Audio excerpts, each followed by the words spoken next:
Medical കോളേജിൽ നിന്ന് BAMS-ഉം house സർജൻസിയും പൂർത്തിയാക്കിയതിനു ശേഷം FCC സന്യാസിനി സമൂഹത്തിലേക്ക് കടന്നു വന്ന സിസ്റ്റർ ആൻസിറ്റയുടെ ദൈവളി അനുഭവം ഈ ആഴ്ചത്തെ ചർച്ച് ബീറ്റ്സിന്റെ പ്രേക്ഷകരിലേക്ക് എത്തിക്കുകയാണ്. ക്രിസ്തുവിനും അവന്റെ സഭയ്ക്കും വേണ്ടി തനിക്ക് ലഭിക്കാമായിരുന്ന സൗഭാഗ്യങ്ങൾ ഉപേക്ഷിച്ച് കടുത്ത എതിർപ്പുകൾക്കും വെല്ലുവിളികൾക്കും ഇടയിൽ നിന്ന് സന്യാസ ജീവിതം തെരഞ്ഞെടുത്ത യുവ സന്യാസിനിയുടെ ദൈവളി അനുഭവങ്ങളിലേക്ക് നമുക്കൊന്ന് കടന്നു ചെല്ലാം.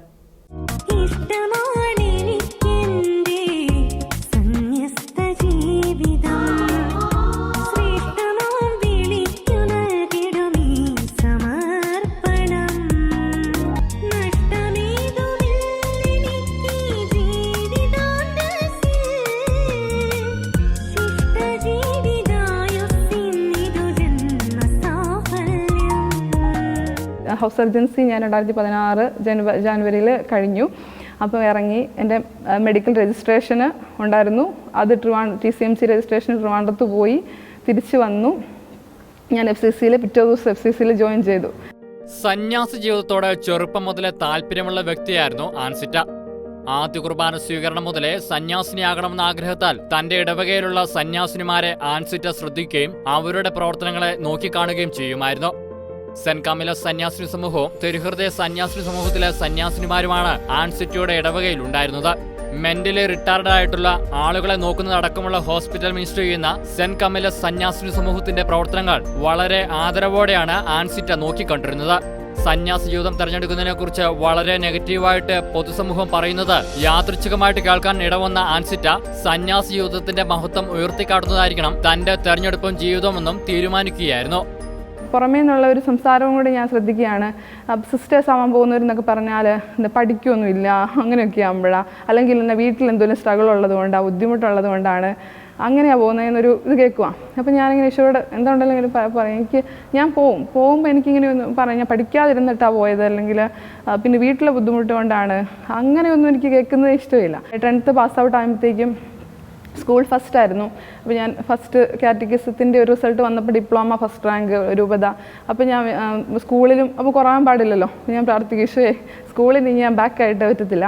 അപ്പോൾ സ്കൂൾ ഫസ്റ്റ്. അപ്പോൾ ഞാൻ എൻ്റെ ഒരു ലക്ഷ്യം എന്ന് പറഞ്ഞാൽ 10ാം ക്ലാസ് കഴിഞ്ഞ് മടത്തി പോകണം. പിന്നെ മറ്റൊരു കാര്യം എന്ന് പറഞ്ഞാൽ എനിക്ക് അച്ഛനും അമ്മ എന്നോട് പറയണം, എൻ്റെ കൊച്ചു പൊക്കോ, അവരുടെ സമ്മതത്തോടു കൂടി പോകണം. അവരെ വിഷമിപ്പിച്ചിട്ടോ അല്ലെങ്കിൽ അവർ അങ്ങനെ പറഞ്ഞിട്ട് പാടില്ല, അവരെനിക്ക് പൂർണ്ണമായിട്ട് വില്ലിങ് ആയിരിക്കണം. സന്യാസ ജീവിതം തെരഞ്ഞെടുക്കുമ്പോൾ അത് തന്റെ മാതാപിതാക്കളുടെ പൂർണ്ണ പിന്തുണയോടെയും അനുഗ്രഹത്തോടെയും ആയിരിക്കണം എന്നുള്ളത് ആൻസിറ്റയ്ക്ക് നിർബന്ധമായിരുന്നു.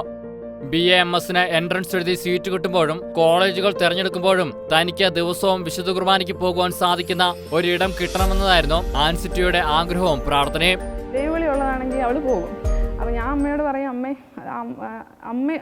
അമ്മയും അച്ഛനൊക്കെ പ്രാർത്ഥിക്കണം, നമ്മൾ അങ്ങനെ പോയതുകൊണ്ട് മാത്രമല്ല, അപ്പം നിങ്ങളുടെ ഇഷ്ടവും കൂടെ വേണം, അങ്ങനെ വിളിയുള്ളത് കൊണ്ട് മാത്രമല്ല എന്ന് പറയും. പക്ഷെ അമ്മ പറയും, ഞാൻ ഇപ്പോഴും എൻ്റേതാണ്, വിളിയുണ്ടെങ്കിൽ നീ പോകും.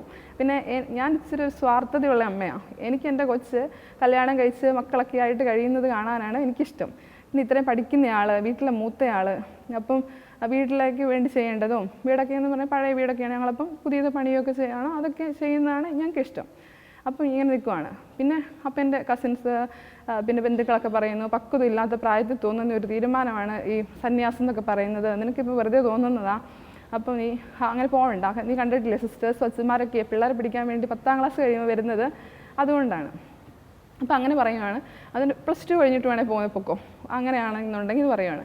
അപ്പോൾ എനിക്ക് അപ്പോഴും ഒരു ഡിസിഷൻ, ഇപ്പോൾ അങ്ങനെയാണോ എന്ന് എൻ്റെ ഒരു ഇത് അപ്പോഴും എനിക്ക് സ്ട്രോങ് ആയിട്ട് പറയാൻ പറ്റുന്നില്ല. ഞാൻ പോകുവാന്ന് പറഞ്ഞതുപോലെ എല്ലാവരും നഴ്സിങ്ങിനൊക്കെ പോകുന്നു, വീട്ടിലേക്കൊക്കെ ചെയ്യുന്നു. അപ്പോൾ എനിക്കിനി ഇവരുടെ വീടൊക്കെ വെക്കുകയും ചെയ്യണം, എന്നാൽ മൂത്ത ഇട്ട് പോകാൻ പറ്റത്തില്ല. പിന്നെ എൻ്റെ അനിയനാണെങ്കിൽ അവൻ എപ്പോഴും എന്തായാലും ചെറുതിലേ മുതൽ സെമിനാരിൽ പോകുമെന്ന് പറയുന്നത്. ഇപ്പം ഞാനും കൂടെ പോയിട്ടുണ്ടെങ്കിൽ അങ്ങനെ ഇട്ടിട്ട് പോവോ, ഇതൊക്കെ എൻ്റെ ഉള്ളിൽ ഇങ്ങനെ കിടക്കുവാണ്. പക്ഷേ എന്നാലും എനിക്ക് സന്യാസത്തിനോടുള്ളൊരു ഭയങ്കര ആഗ്രഹം.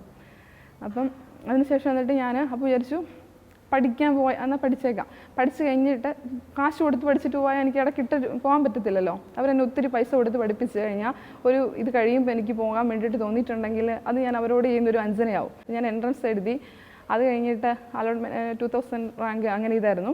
അപ്പോൾ ഞാൻ നോക്കുമ്പം ഗവൺമെൻറ് കോളേജസ് ഞാൻ കൊടുക്കുകയുള്ളൂ, സെലക്ട് ചെയ്യുള്ളൂ. അപ്പോൾ പരിഹാരത്ത് ഞാൻ കൊടുത്തത് ശരിക്കും പറഞ്ഞാൽ ഞാൻ അങ്ങനെ എടുക്കാൻ ഉദ്ദേശിച്ചില്ലായിരുന്നു. എൻ്റെ ഓപ്ഷനിൽ ഗവൺമെൻറ് കോളേജ്, ഞാൻ ആയുർവേദ മെഡിക്കൽ കോളേജ് പരിയാരത്താണ് പഠിച്ചത്. അപ്പോൾ ഞാനൊരു കണ്ണൂർ ഉള്ള എൻ്റെ വീടിൻ്റെ അടുത്തുള്ള ഗവൺമെൻറ് കോളേജ്. അപ്പോൾ എനിക്ക് കുർബാന മുടക്കാൻ പറ്റത്തില്ല. ഇനി അവിടെ നിന്ന് പോകാൻ പറ്റിയില്ലെങ്കിൽ പോലും വീക്കെൻഡിൽ വീട്ടിൽ വന്ന് പള്ളിയിൽ പോകണം. അതൊക്കെ എൻ്റെ ഒരു ലക്ഷ്യമാണ്. കോളേജിലെത്തിയ ആദ്യ നാളുകളിൽ തന്നെ തനിക്കൊരു സന്യാസിനിയാകണമെന്ന ആഗ്രഹം ആൻസിറ്റ തന്റെ കൂട്ടുകാരോട് പങ്കുവച്ചു. അപ്പം കോളേജിലെത്തി കഴിഞ്ഞപ്പോൾ എനിക്കറിയാം ഞങ്ങൾ 14 ജില്ലയിൽ നിന്നുള്ളവരുണ്ട്. ഞങ്ങൾ ബാച്ച്മേറ്റ്സ് 36 പേരാണുള്ളത്. അപ്പം ക്രിസ്ത്യൻസ് എന്ന് പറയാൻ അങ്ങനെ ആരുമില്ല. ഒറ്റൊരു ലാറ്റിൻ റൈറ്റിൽ ഒരാളേ ഉള്ളൂ. ബാക്കി മുസ്ലിംസ്, ഹിന്ദുസൊക്കെ അവർ ഞങ്ങൾ ഭയങ്കര കൂട്ടാം. അപ്പം ഞാൻ ഫസ്റ്റ് ഇയർ തന്നെ അവരോട് പറഞ്ഞു എനിക്കിങ്ങനെ സിസ്റ്റർ ആവാൻ പോകാനാണ് ആഗ്രഹം. സന്യാസം എന്ന് പറഞ്ഞിട്ടുണ്ടെങ്കിൽ ശാന്തം, കോളേജ് എന്ന് പറയുമ്പോൾ ഒരു അടിപൊളി ലൈഫാണ്. അപ്പം എങ്ങനെയെങ്കിലും ഏതെങ്കിലും ഒരു വഴികളിൽ നമ്മൾ ഇച്ചിരി ഒരു ഇതിലായി മാറിപ്പോയിട്ടുണ്ടെങ്കിൽ പിന്നെ എനിക്ക് ഈ ലൈഫ് തിരഞ്ഞെടുക്കാൻ പറ്റത്തില്ല. അങ്ങനെ ഒരു ചിന്ത എൻ്റെ ഉള്ളിൽ കിടക്കുന്നുണ്ട്. അപ്പോൾ ഞാൻ അവരോട് ഇങ്ങനെ പറഞ്ഞു. അപ്പോൾ പിന്നെ ഓരോന്ന് ചെയ്യുമ്പോഴും ഞാൻ എന്തെങ്കിലും കുരുത്തക്കേട് കാണിക്കുമ്പോഴും അവരെന്നോട് പറയും നീ സിസ്റ്റർ ആവാൻ പോകാനൊക്കെ ഇരിക്കുന്നതല്ലേ, അപ്പോൾ നീ ഇങ്ങനെ പറയരുത്. അങ്ങനെ ഇതെൻ്റെ ഉള്ളിൽ ഇങ്ങനെ കിടപ്പുണ്ട്. അങ്ങനെ നിൽക്കുവാണ്.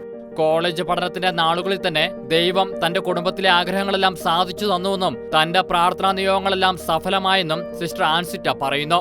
ഹൗസ് സർജൻസിയുടെ കാലഘട്ടത്തിൽ വീട്ടിൽ നിന്ന് വിവാഹ ആലോചനകളെക്കുറിച്ചുള്ള കാര്യങ്ങൾ ആൻസിറ്റയോട് മാതാപിതാക്കൾ പങ്കുവച്ചു. മകൾക്ക് ദൈവവിളിയുണ്ടെങ്കിൽ അവൾ സന്യാസി ജീവിതം തെരഞ്ഞെടുക്കുമെന്നതായിരുന്നു ആൻസിറ്റയുടെ അമ്മയുടെ നിലപാട്. ഹൗസ് സർജൻസി കയറുന്നതിന് മുമ്പ് എൻ്റെ പുതിയ വീടൊക്കെ പണിതു. എല്ലാം ഞാൻ ഈശോടെ തന്നെ എന്നൊക്കെ പറഞ്ഞു എല്ലാം സെറ്റ് അങ്ങനെ ഇതായിട്ടിരിക്കുവാണ്. അപ്പോൾ അത് കഴിഞ്ഞപ്പോൾ എൻ്റെ വീട്ടുകാരെന്നോട് പറഞ്ഞു നിനക്ക് തീരുമാനമെടുക്കാം, പിന്നെ സന്യാസ ജീവിതം വേണമെങ്കിൽ തീരുമാനിക്കാം, അല്ലെങ്കിൽ ഞങ്ങൾ കല്യാണം ആലോചിക്കും, ഹൗസ് സർജൻസി കഴിയുമ്പോഴത്തേക്കും കെട്ടിച്ചു വിടാനുള്ളത്, അപ്പോൾ ഇപ്പോൾ ഡിസിഷൻ എടുക്കണം എന്ന് പറഞ്ഞു. അപ്പോൾ ഞാൻ അച്ഛനോട് ഞാൻ ഒരിക്കലും ചോദിച്ചിട്ടൊന്നും ഇല്ലായിരുന്നു. അപ്പോൾ ഞാൻ അന്നേരം പിന്നെ അച്ഛനോട് ഞാൻ ചോദിച്ചു. അമ്മ പറയും ഞാനിപ്പോഴും ഞാൻ പറയുകയില്ല, പിന്നെ എൻ്റെ ആഗ്രഹം ഇപ്പോഴാണ് നിനക്ക് ദൈവവിളിയുള്ളതാണ് നീ പോകും, അത് എൻ്റെ പറയുന്നതെന്ന്. അപ്പോൾ അച്ഛൻ എന്നോട് പറഞ്ഞു, ഞാൻ പറഞ്ഞ അനിയൻ ഓൾറെഡി പോയി. അപ്പം അത് കഴിഞ്ഞിട്ട് പറഞ്ഞു എനിക്ക് ആബേലിൻ്റെ ബലിയർപ്പണമാണ് ഇഷ്ടം, കായൻ്റെ ബലിയർപ്പണത്തേക്ക് അല്ല ഇഷ്ടം, എൻ്റെ മക്കളിൽ നല്ലവരെ എനിക്ക് ഈശോയ്ക്ക് കൊടുക്കാൻ തന്നെയാണ് എനിക്കിഷ്ടം എന്ന് പറഞ്ഞു. എനിക്കിപ്പോഴും ഇങ്ങനെ ആഗ്രഹം, ഇത്രയും വർഷം കഴിഞ്ഞിട്ടും ഈ കോളേജ് ലൈഫൊക്കെ ഇങ്ങനെ ഇത്രയും എൻജോയ് ചെയ്തിട്ടും നിനക്കിങ്ങനെ ആഗ്രഹം തോന്നുന്നെങ്കിൽ നിൻ്റെ ഒരു ട്രൂ വൊക്കേഷൻ ആയിരിക്കും, നിനക്കത് തിരഞ്ഞെടുക്കാമെന്ന് പറഞ്ഞു. ഡിസിഷൻ എടുത്തു. ഫൈനലി എനിക്ക് കുറേ അടയാളങ്ങൾ ഇങ്ങനെ എൻ്റെ മുന്നിൽ ഇങ്ങനെ ഓരോ കാണിച്ചു തന്നു ഈശോ. ഞാൻ ഇങ്ങനെ പ്രാർത്ഥിച്ച സമയങ്ങളിൽ എനിക്കിത് തോന്നുന്നതെന്നുള്ള കുറേ സിസ്റ്റേഴ്സിനെ എൻ്റെ പേഷ്യൻ്റായിട്ട് വന്നവർ അങ്ങനെയൊക്കെ അവരുടെ ജീവിതാനുഭവങ്ങളൊക്കെ എന്നെ ആകർഷിച്ചു. കോളേജ് പഠന കാലഘട്ടങ്ങളിൽ ദിവസവും വിശുദ്ധ കുർബാന മുടങ്ങാതിരിക്കാൻ ആൻസിറ്റ ശ്രദ്ധിച്ചിരുന്നു. കൂടാതെ ഹൗസ് സർജൻസിയുടെ കാലഘട്ടങ്ങളിൽ വിശുദ്ധ കുർബാനയിൽ പങ്കെടുത്തിട്ട് മാത്രമേ ആൻസിറ്റ രോഗികളുടെ അടുത്തേക്ക് പോകുമായിരുന്നുള്ളൂ. ഹൗസ് സർജൻസി കാലഘട്ടത്തിൽ പള്ളി കുർബാന ഞാൻ മുടക്കാതിരിക്കും അപ്പോഴും ശ്രദ്ധിച്ചു. പരിഹാരത്തുനിന്ന് എത്ര എനിക്ക് പറ്റുന്ന സമയമാണെങ്കിലും രാവിലെ ആണെങ്കിലും എഴുന്നേറ്റ് പള്ളിയിൽ പോകും. പോവരെന്നൊക്കെ പറഞ്ഞാലും ഒറ്റയ്ക്കൊന്നും പോവരെന്ന് പറഞ്ഞാൽ പോലും അതൊരു സ്പിരിറ്റാണ്. രാവിലെ എഴുന്നേൽക്കുമ്പോൾ തന്നെ അങ്ങ് പോവാം. അങ്ങനെ ഞാൻ പോകുമായിരുന്നു. അപ്പോൾ ഞാൻ ഹൗസ് സർജൻസി ആയപ്പോൾ ഞാൻ പരീക്ഷിക്കാൻ തീരുമാനിച്ചു. അപ്പോൾ ഞാൻ ഈശോയെ സ്വീകരിച്ചിട്ടാണ് ഞാൻ പോകുന്നത് വാർഡിലേക്ക് പോകുമ്പോൾ. അപ്പം ഒരു പ്രത്യേക സന്തോഷമായിരുന്നു. ഞാൻ ഈ ഡിസിഷൻ എടുത്തു കഴിഞ്ഞിട്ട് ഞാൻ പറയാം അതുവരെ ഇല്ലാത്തൊരു ഇന്നർ ഫ്രീഡമായിരുന്നു എനിക്ക്. പിന്നെ വാർഡുകളിലാണെങ്കിലും പേഷ്യൻസിനോടുള്ള ഇടപെടലുകളാണെങ്കിൽ അപ്പോഴൊക്കെ നമുക്ക് ഭയങ്കര പോസിറ്റീവ് എനർജിയാണ്. സന്യാസ ജീവിതത്തിൽ പ്രവേശിച്ച ആൻസിറ്റയ്ക്ക് പൂർണ്ണ പിന്തുണയും പ്രോത്സാഹനവും സഭാ അധികാരികൾ നൽകിയിരുന്നു. എനിക്ക് ഒത്തിരി ഹാപ്പിയായിട്ട്. ഏജ് ഡിഫറൻസ് ഒക്കെ നമുക്കുണ്ട്, ഒരു ജനറേഷൻ ഗ്യാപ്പ് നമ്മൾ പറയുന്നതിലൊക്കെ ഉണ്ടെങ്കിൽ പോലും അതിലൊക്കെ നമുക്ക് വിഷമമൊന്നുമില്ല. നമുക്ക് ഈസി ആയിട്ട് പോകാൻ വേണ്ടിയിട്ട് പറ്റി. ഒത്തിരി സന്തോഷം. ആ കോളേജ് ലൈഫിനേക്കാൾ കൂടുതൽ ഞാൻ ആനന്ദം അനുഭവിച്ച ഒരിതാണ്. അപ്പം ഫോർമേഷൻ കാലഘട്ടമൊക്കെ ആണെങ്കിലും എനിക്ക് താമരശ്ശേരിയായിരുന്നു ഹൗസുകൾ. അപ്പം അത് കഴിഞ്ഞിട്ട് നോഷ്യേറ്റ് കണ്ണൂർ തന്നെയായിരുന്നു. പിന്നെ 2019 നവംബർ 16 ആയിരുന്നു വെസ്റ്റ് ഡിഷൻ. പാമ്പളാനി പിതാവായിരുന്നു.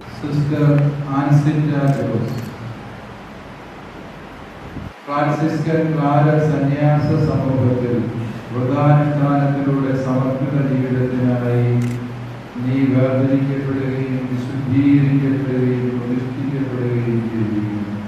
പിതാവിൻ്റെയും പുത്രൻ്റെയും പരിശുദ്ധാത്മാവിൻ്റെയും നാമത്തിൽ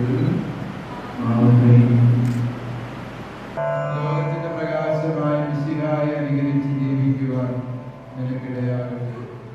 അവിടുത്തോടൊപ്പം നിത്യ സൗഭാഗ്യം അനുഭവിക്കുവാൻ ദൈവം തന്നെ സഹായിക്കുകയും ചെയ്യട്ടെ. നല്ല ഓട്ടം പൂർത്തിയാക്കുന്നവർക്ക് മിശിഹ വാഗ്ദാനം ചെയ്തിരിക്കുന്ന മഹത്വത്തിന്റെ കിരീടം നേടുവാൻ നിന്നെ അവിടുന്ന് അനുഗ്രഹിക്കും. സിസ്റ്റർ ആൻസിറ്റയുടെ ദൈവവിളിയെക്കുറിച്ച് ഓർക്കുമ്പോൾ തങ്ങൾക്ക് അഭിമാനവും സന്തോഷവുമാണെന്നും FCC സന്യാസി സമൂഹത്തിന് ദൈവം നൽകിയ മഹത്തായ ദൈവവിളികളിൽ ഒന്നാണ് സിസ്റ്റർ ആൻസിറ്റയുടേതെന്നും സഭയുടെ തലശ്ശേരി പ്രോവിൻസിന്റെ provincial superior sister Anjali Shekina church ബീറ്റ്സിൽ പങ്കുവച്ചു. ഞങ്ങൾക്ക് ആൻസിറ്റയെ കുറിച്ച് ഓർക്കുമ്പോൾ വളരെ അഭിമാനമാണുള്ളത്.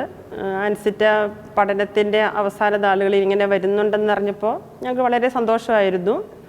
വന്നതിന് ശേഷമാണെങ്കിലും പിന്നെ ഒരു ഡോക്ടറിൽ നിന്നുള്ള ഒരു തലക്കനമൊന്നും സിസ്റ്റർ ആൻസിറ്റയ്ക്കില്ല. എല്ലാ വിഷയങ്ങളെക്കുറിച്ച് ഒരു ഗ്രാഹ്യമുണ്ട്, ഒരറിവുണ്ട്, അറിവ് സമ്പാദിക്കണം എന്നുണ്ട്, അത് പറയാനും പങ്കുവെക്കാനും ഉള്ള ഒരു കഴിവുണ്ട്. സഹോദരങ്ങൾക്ക് വേണ്ടി ഏത് ജോലി ചെയ്യുവാനും സന്നദ്ധയാണ്. വളരെ സന്തോഷത്തോടു കൂടിയാണ് തൻ്റെ സന്യാസ ജീവിതം നയിക്കുന്നത്. നല്ല അടിയുറച്ച ബോധ്യങ്ങളുണ്ട് സന്യാസ ജീവിതത്തെക്കുറിച്ച്. ഈ ആധുനിക കാലഘട്ടത്തിലാണ് നമുക്കറിയാം, ഇത്രയും പഠിച്ചു വളർന്നു വന്നു, ഈ സന്യാസത്തെക്കുറിച്ചൊക്കെ മോശമായ കാര്യങ്ങൾ കേൾക്കുമ്പോഴും അതിനോട് പ്രതികരിക്കാനുള്ള ഒരു ആർജവത്വവും, അതല്ല സന്യാസമെന്ന് ലോകത്തോട് വിളിച്ചു പറയണം എന്നുള്ളൊരു ആഗ്രഹമൊക്കെയുണ്ട്. വളരെ സന്തോഷമാണ് ഞങ്ങൾക്ക്.